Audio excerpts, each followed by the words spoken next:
But we're going to be talking, or the title of the panel is Removing Carbon Urgently. But we're going to focus it around how do you finance that carbon removal? How do you do that? How the different approaches you can deploy to do that?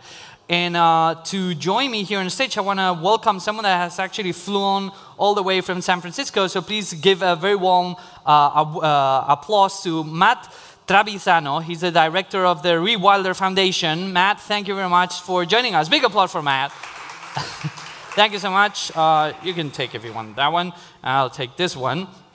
Myself, obviously, and joining us online is our another guest, who is Emmanuel Lagarrigue. He's managing partner from Beyond Net Zero from General Atlantic. Emmanuel.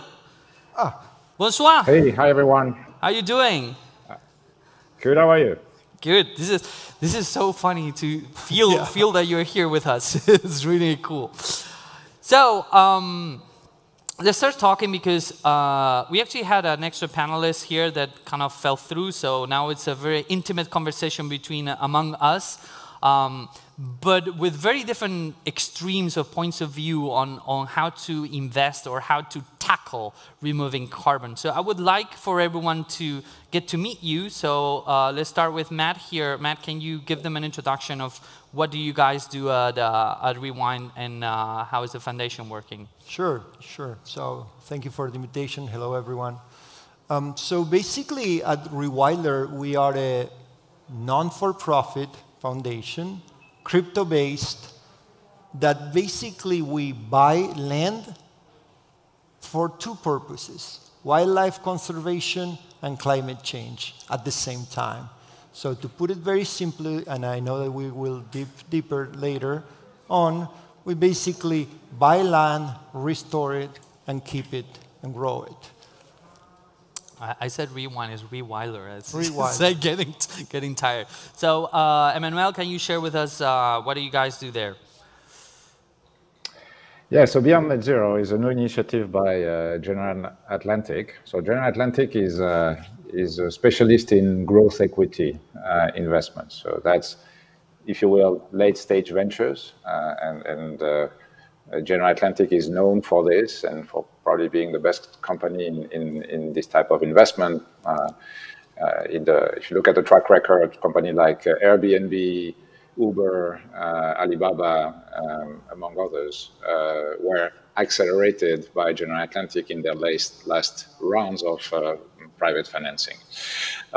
So now we think that it's the time to do the same thing in decarbonization technologies, because most of the technologies we need to decarbonize the world, to go to that famous net zero we all aspire to, are invented. They are there. We just need to make sure that the entrepreneurs have enough room, enough money to do this. And there is a lot of money available if you're in early stage today, but not that much if you are past that point of venture and you really need to grow your company fast and you need larger investments. So this is what we do. And that's an interesting point because there's a big difference in investing in other, let's say, industries or verticals, right? The amount of money that you need for decarbonization technologies is very different. And it's interesting that you both tackle different angles of the equation, but I would love to keep going with you, Emmanuel. And how do you see the differences investing on other traditional verticals in late stage, and what are the keys in clean tech verticals? Well, I think this is an industrial revolution. So there are many disruptions happening at the same time. In energy, in transportation, in agriculture, in resource conservation, or in carbon absorption. So the business models, the way we are going to produce food, to distribute food, produce energy, distribute energy, all this is going to change. Incumbents are going to be shaken and disrupted. So it's an industrial revolution with all the tenets you could expect. And as we speak, the companies which will be the leaders of the future, just like today, if you look at the top ranks of in terms of market capitalization, you would see very large technology companies that were born basically 20, 25 years ago, with also a few incumbents like Microsoft, for instance, who made it through that transition.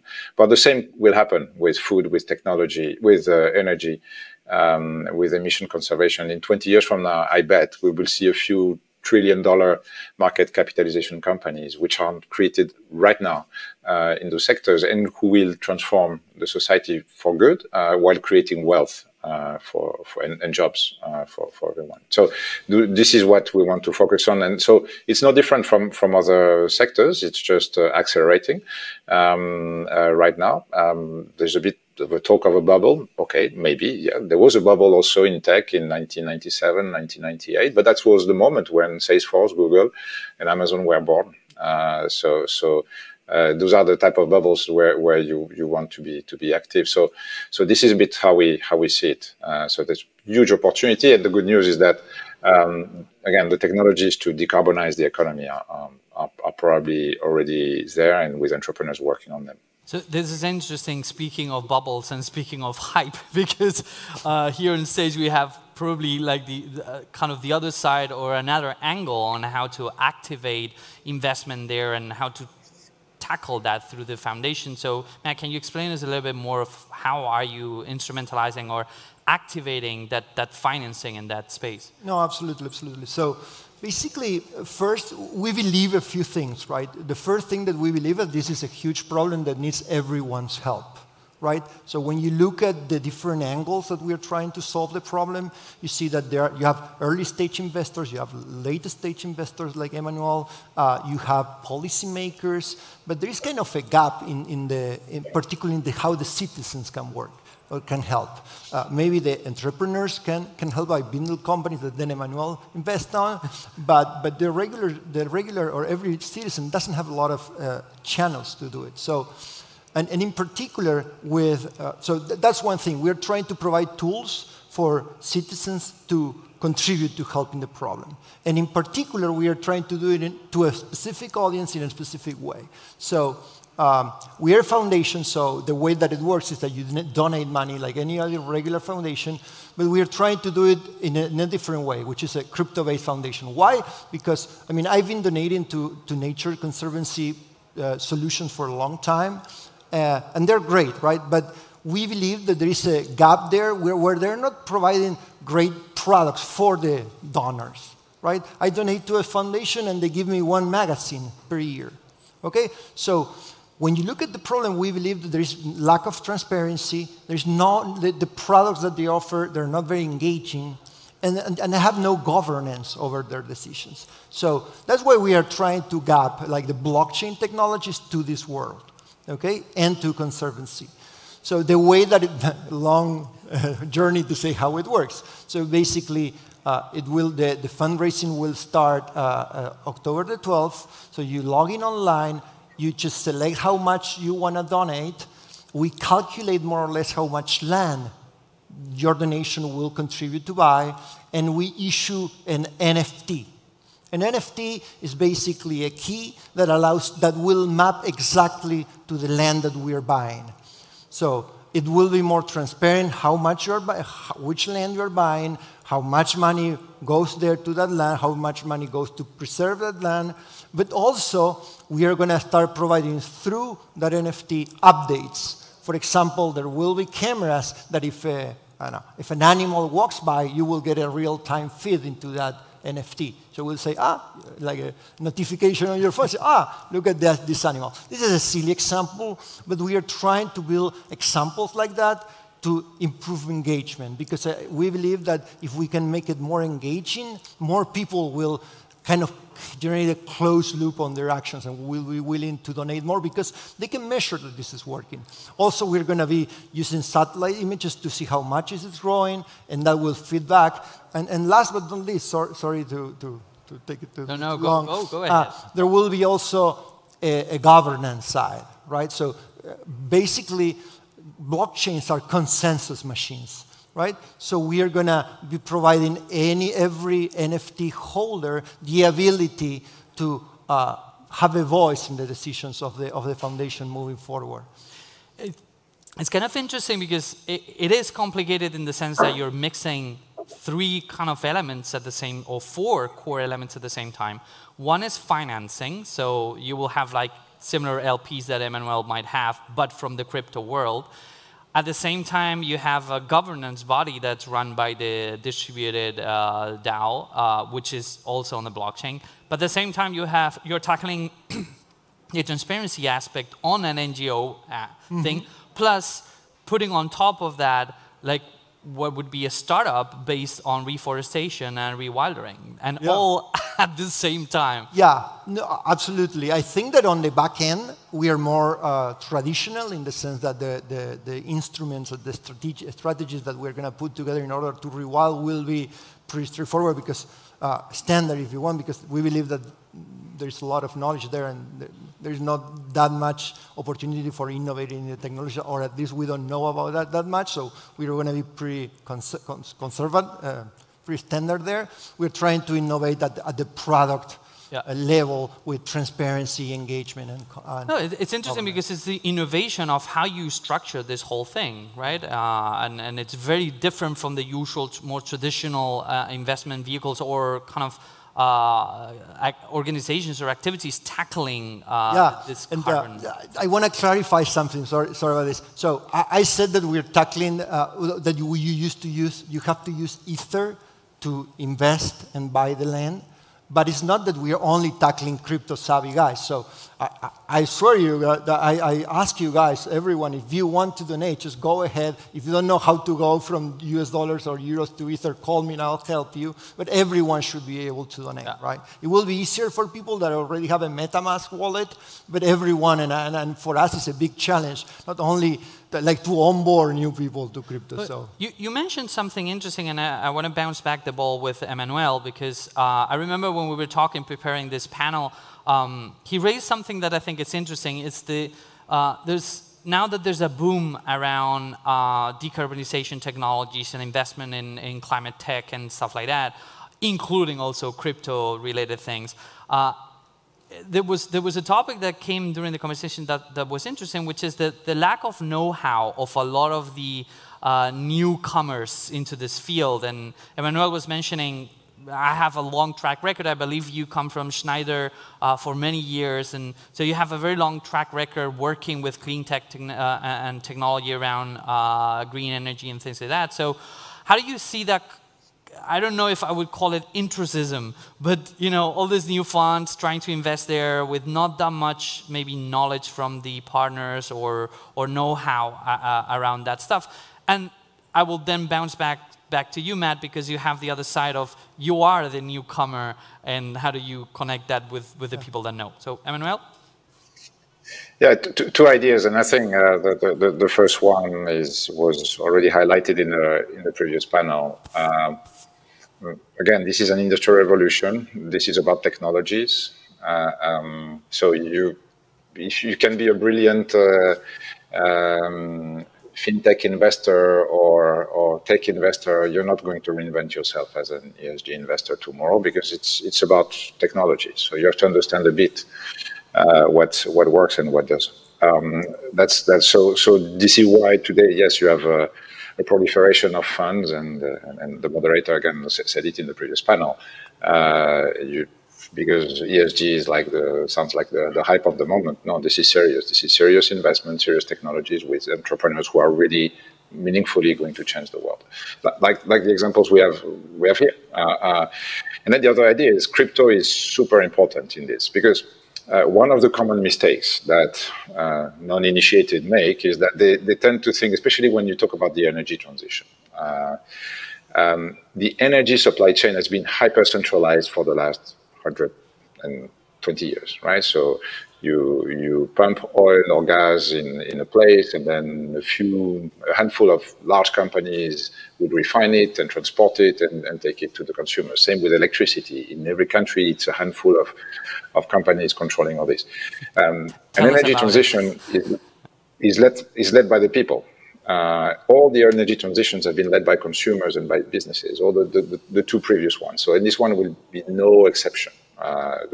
call it prosumers, but people will take charge of how they produce, manage, store, exchange, resell their energy. This is why, and this is true also for any nature asset. So this is why crypto is a very good accelerator, a very good, say, democratization factor, and a new way to organize the economy around a much more decarbonized future. So that's going to be an accelerant for sure. No, it's definitely a very good point about providing access and democratization and more power to the people. We wanted to say like that. Also shredded in this big thing of hype, which is also dangerous sometimes. So Matt, what's your take on that side? Yeah. You come from the other side, right? You're the newcomer and providing this innovative platform to allow people to engage, but then with the need of tackling, as Emmanuel was saying, this is technology. It's deep tech in many cases with 10 years, 15 years of research behind. And so how are you fitting that piece in the puzzle? Yeah. Yeah, so maybe let me step back a little bit so remember, we're trying to buy land to optimize basically 3 metrics, which is like how much wildlife we preserve, how much climate change we mitigate, and what's the cost to doing that, right? So you try to minimize those 3 things at the same time. Can it be done? Yeah, so I will urge you to read a paper on Nature that is basically doing that, right? So they looked at how to optimize those 3 factors at the same time, and it's amazing. So the first question that you should ask yourself is like, well, okay, even if we do it, even if we can have this optimization criteria, what's the impact? And the impact is huge. So if you convert back, okay, all the converted area, 15% of the converted area, the impact that you generate is outstanding. So basically, you protect 60% of all the existing wildlife that would go extinct if you don't, and you basically capture 30% of all the CO2 that had been emitted since the Industrial Revolution. So 15%, preserving 60% of the wildlife and recovering 30% of the CO2 emitted into the atmosphere. So the impact is there. The how to do it, I'll guide you to that. I'll post later. The name of the paper is very technical, but it's amazing. So that's the way that we are taking on how we tackle this problem, how we select the pieces of land, how we do that. We are partnering with academic institutions and people that know a lot. Again, we are not deep experts in the details of reforestation. We are learning, but we are not quite there yet. So we are partnering with well-known universities. And we are focusing on the front end of the innovation. No, honestly, it's interesting and rare to hear someone say that. It's very usual. You live in the Bay Area. It's very usual to hear this technocratic perspective that we know better than you do. So it's a breeze of fresh air to hear you say that. Yeah. This is a long-term project. Yeah, definitely. Very quickly, because we have a minute and a half. If you had to name one challenge that for you is missing right now in the equation from your side, what would that be? Start with Emmanuel, very briefly. A more people-centric decarbonization process. We're thinking too much large businesses and capital and at the end it's for the people and for the planet. And you, Matt? No, I agree with that. I would say that empowering people and helping them understand the problem and feel them that they have a role, I think is the most important thing. Again, a lot of the narrative goes to the policymakers and the big companies, and I agree with Emmanuel that the real pressure even will come from us, from the people. Very good. And with that, I really want to thank both of you for being here today. Thank you, Matt, for flying from the Bay Area. Thank you very much, Emmanuel, for your time. It was a pleasure. Thank you very much, both. And we're out of time. Big applause for them.